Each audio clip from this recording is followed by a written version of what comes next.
अमरावती शहरातून एक अत्यंत खळबळजनक आणि मन सुन्न करणारी बातमी समोर येत आहे. ज्या मित्रांसोबत मयूरने आनंदाने वाढदिवस साजरा करायचे ठरवले, त्याच मित्रांनी त्याचा काळ बनवून घात घेतला. अमरावतीत गुन्हेगारांना पोलिसांचा धाक उरला नाहीये का, असा सवाल आता उपस्थित होत आहे. एका तरुणाचा हकनाक बळी गेला आहे आणि संपूर्ण शहर दहशतीखाली आहे. पाहूया या घटनेचा थरार सविस्तर रिपोर्टमध्ये.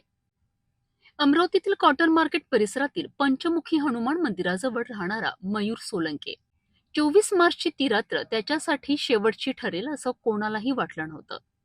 मयूरचे मित्र त्याला वाढदिवसाच्या पार्टीसाठी विलासनगर परिसरात घेऊन गेलेत, परंतु आनंदाच्या या वातावरणाचं रूपांतर काही वेळातच रक्तरंजित वादात झालं.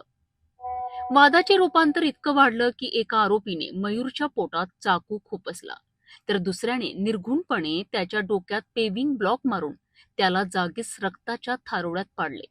या हल्ल्यानंतर आरोपी घटनास्थळावरून फरार झालेत. मयूरला गंभीर अवस्थेत आधी खासगी रुग्णालय, नंतर इरविन आणि शेवटी पीडीएमसी रुग्णालयात हलविण्यात आलं. मात्र 10 दिवसांच्या मृत्यूशी झुंजीनंतर 3 एप्रिलच्या रात्री मयूरने अखेरचा श्वास घेतला. मयूरच्या मृत्यूची बातमी वाऱ्यासारखी पसरली आणि नातेवाईकांचा संयम सुटला. गाडगेनगर पोलीस ठाण्यावर जमावाने धाव घेत आरोपींच्या अटकेची मागणी केली. 4 एप्रिलला अंत्ययात्रेदरम्यान वातावरण अत्यंत तणावपूर्वक होते. नागरिकांची पोलिसांशी हुज्जत झाली. मात्र सिटी कोतवालीचे ठाणेदार कोटनाके यांनी परिस्थिती संयमाने हाताळली. परिस्थितीचे गांभीर्य ओळखून डीसीपी श्याम घुगे, डीसीपी गणेश शिंदे यांनी घटनास्थळी धाव घेतली. कडक पोलीस बंदोबस्त आणि क्यूआरटी पथक तैनात करण्यात आले होते. सुरक्षेसाठी चौधरी चौक ते वालकट कंपाऊंड रस्ता वाहतुकीकरिता बंद करण्यात आला होता. या प्रकरणात आतापर्यंत 2 आरोपींना अटक करण्यात आली असून 3 आरोपी अजूनही फरार आहेत. पोलीस त्यांचा कसून शोध घेत आहेत. मयूर सोलंकेच्या हत्येने अमरावती पुन्हा एकदा हादरली आहे. वाढत्या गुन्हेगारीवर लगाम कधी लागणार, फरार 3 आरोपींना पोलीस कधी बेड्या ठोकणार, याकडे सर्वांचे लक्ष लागले आहे. मेरा नाम अशोक चंदूलाल पवार है और ये घटना अपने विलासनगर परिसर की पीछे की है।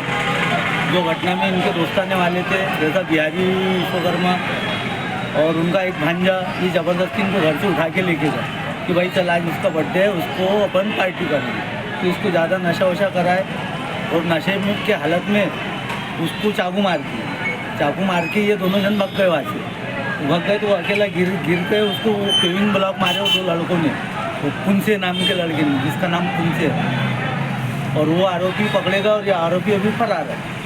अभी पुलिस क्या कर रही, कोई गरीब बच्चों को, हमारे बच्चों को मार रही, दौड़ रही, ये अच्छा नहीं है। सबको समान देखो, गुनाह करने वाले बाहर घूम रहे और बगैर गुनाह करने वालों को मार रहे। तो पुलिस प्रशासन का अनदेखी नहीं होना चाहिए, बस इतना ही बोलना है। और जो भी हुआ ये गलत हुआ है और गलत हुआ तो गलत का फैसला कानून करेगा।